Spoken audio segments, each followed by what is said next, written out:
नमस्कार, आप सभी का स्वागत है एडीआल वीडियो चैनल पर। मेरा नाम है अरविंद धामा।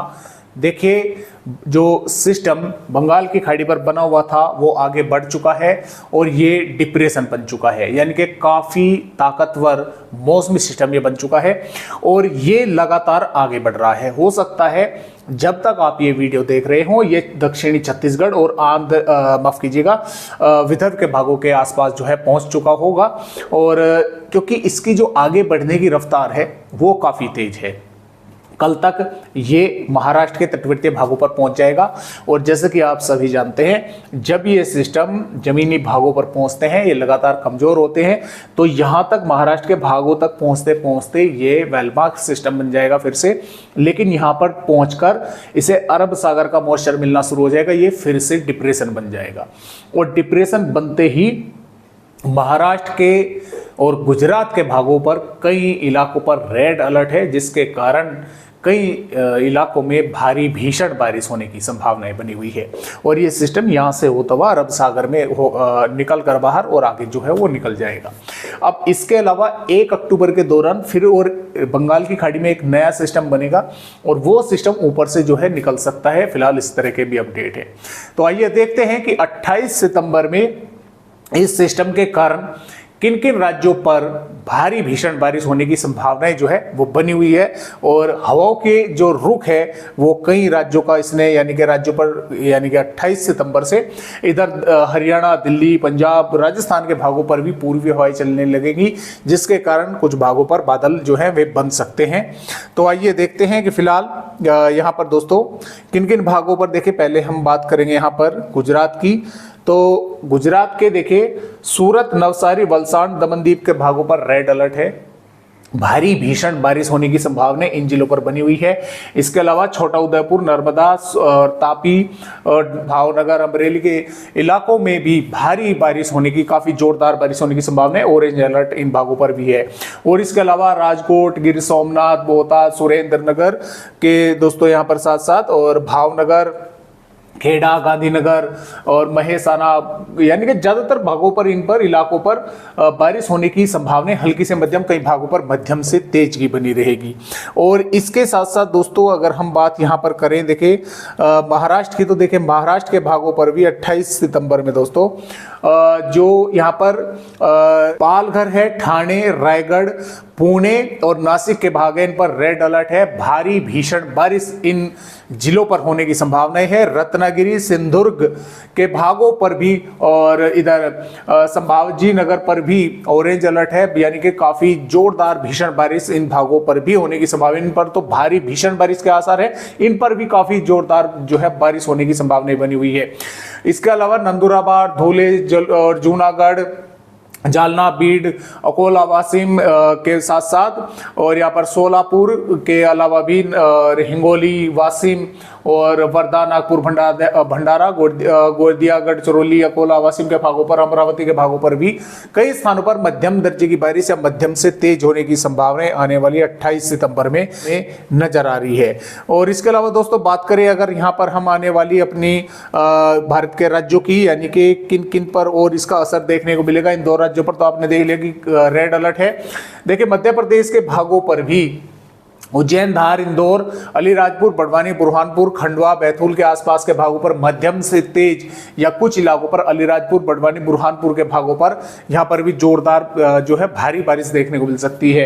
और इसके अलावा यहाँ पर गुना, विदिशा के साथ साथ सागर और उमरिया, शहडोल, अनूपपुर, डिंडोरी, मंडला, बालाघाट के भागों पर, टीकमगढ़, छतरपुर, पन्ना, सतना के भागों पर भी बादल रहेंगे। कई स्थानों पर यहाँ पर भी बारिश होने की संभावनाएं बनी रहेगी। राजस्थान के भागों पर देखिए उदयपुर, डूंगरपुर, बांसवाड़ा, भिलवाड़ा, बूंदी, टोंक, कोटा और के आसपास के भागों पर मध्यम दर्जे की बारिश या कुछ स्थानों पर मध्यम से तेज बारिश होने की संभावनाएं हैं। जालौर, सिरोही के भागों पर भी बादल पहुंच सकते हैं। कुछ भागों पर थोड़ी बहुत वेदर एक्टिविटी हो सकती है। जैसलमेर, जोधपुर, श्री गंगानगर, हनुमानगढ़ के भागों पर मौसम लिहाजे के साफ रहेगा, लेकिन कुछ भागों पर थोड़े बहुत बादल बन सकते हैं, दिखाई दे सकते हैं। और कर्नाटक, केरल के भागों पर भी, तटवर्ती भागों पर जोरदार बारिश कई भागों पर होने की संभावना है। तमिलनाडु, रायलसीमा के भागों पर भी बादल रहेंगे, बारिश हो सकती है। आंध्र प्रदेश पर भी बारिश होगी। तेलंगाना के भी कुछ स्थानों पर बारिश होने की संभावनाएं हैं। छत्तीसगढ़ पर अब जैसे ये निकलेगा तो हवाएं कई भागों पर तेज देखने को मिलेगी और बारिश होने की संभावना बनी रहेगी। देखिए यहाँ पर बालोद बाजार, दंतेवाड़ा, बीजापुर, सुकमा, कोंडागांव, नारायणपुर, कवधर, मुगेली के आसपास के भागों पर और कोरिया, बैकुंठपुर के भागों पर थोड़ी बहुत बारिश होने की संभावना बनी रहेगी। उड़ीसा के भागों पर भी बारिश होने की संभावना रहेगी। झारखंड के भी कुछ भागों पर बारिश होने की संभावना रहेगी। पश्चिम बंगाल पर भी बारिश होगी।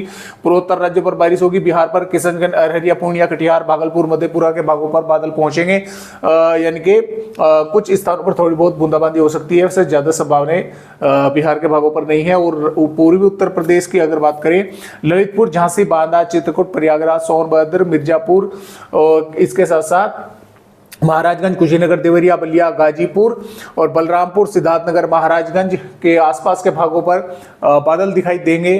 हो सकता है कदू का भागों पर थोड़ी बहुत वेदर एक्टिविटी हो जाए, हालांकि संभावनाएं कम है क्योंकि ये काफी रफ्तार के साथ आगे पहुंचेगा। एक बार को बादल लखनऊ, अयोध्या, प्रतापगढ़, प्रयागराज, अमेठी के आसपास के भागों पर यहाँ पर दिखाई जरूर देंगे। हो सकता है कुछ भागों पर थोड़ी बहुत वेदर एक्टिविटी जो है वो देखने को मिल जाए। पश्चिमी उत्तर प्रदेश पर लगभग मौसम साफ रहेगा। पंजाब, हरियाणा, दिल्ली पर भी साफ रहेगा, लेकिन पूर्वी हवाएं चलने के कारण इन भागों पर कहीं कहीं पर बादल दिखाई दे सकते हैं। जम्मू कश्मीर, हिमाचल प्रदेश पर भी मौसम साफ रहेगा। उत्तराखंड के कुछ स्थानों पर बादल दिखाई देंगे। एक दो भागों पर बारिश होने की संभावना है दोस्तों, वो बनी रहेगी। तो इस तरह से मौसम रहेगा आने वाली 28 सितंबर में। और 29 सितंबर में गुजरात और महाराष्ट्र के कई भागों पर भारी भीषण बारिश होने की संभावनाएं बनी रहेगी। यहां से जो मॉइस्चर ऊपर बढ़ता रहेगा तो राजस्थान के भी कई भागों पर बारिश होने की संभावनाएं बनी रहेगी। मध्य प्रदेश, पूर्वी उत्तर प्रदेश, उड़ीसा के भागों पर भी मॉइस्चर रहेगा। बिहार के भागों पर तो कुछ स्थानों पर बारिश होने की संभावनाएं दोस्तों बनी रहेगी। और 30 सितंबर में यह सिस्टम गुजरात के भागों पर भारी भीषण बारिश करता रहेगा। इसके कारण मॉइस्चर राजस्थान के भागों पर पहुंचता रहेगा, पश्चिमी मध्य प्रदेश के भागों पर पहुंचता रहेगा, जिसकी वजह से इन भागों पर कुछ वेदर एक्टिविटी रहेगी। और यहां पर एक और नया सिस्टम बनने की संभावना है, जिसके कारण फिर से उड़ीसा, छत्तीसगढ़ और पूर्वी मध्य प्रदेश, झारखंड के भागों पर बारिश बढ़ने की संभावनाएं हैं। और 1 अक्टूबर में इस सिस्टम के कारण फिर से मध्य और पूर्वी राज्यों पर बारिश बढ़ने की संभावनाएं हैं। 2 अक्टूबर में भी बारिश होने की संभावनाएं हैं। 3 अक्टूबर में यहां पर बारिश की गतिविधियां पूर्वी राज्यों पर फिर बढ़ जाएंगी। 4 अक्टूबर में यह सिस्टम इस तरह से जो है आगे बढ़ सकता है। उत्तर प्रदेश के कई इलाकों पर जोरदार बारिश कर सकता है। बिहार के भागों पर, इधर तेलंगाना, महाराष्ट्र के भागों पर बारिश होगी। और लगभग 5 अक्टूबर में यहाँ पर उत्तराखंड और पश्चिमी उत्तर प्रदेश के कई इलाकों पर जोरदार भारी भीषण बारिश हो सकती है। 6 अक्टूबर में भी हिमाचल प्रदेश, उत्तराखंड, पंजाब, हरियाणा, पश्चिमी उत्तर प्रदेश, राजस्थान के कई भागों पर भारी भीषण बारिश देखने को मिल सकती है। लेकिन कई दिन आगे की वेदर रिपोर्ट है, फेर बदलाव इसमें हो सकते हैं। जरूरी नहीं है कि ये इसी तरह से आगे बढ़े। फिलहाल जरूर अपडेट है इस तरह से कि हाँ, यहाँ पर भारी भीषण बारिश होने की संभावना है। तो आज की वीडियो में दोस्तों बस इतनी ही जानकारी। एक नए अपडेट के साथ फिर मिलेंगे, तब तक के लिए नमस्कार।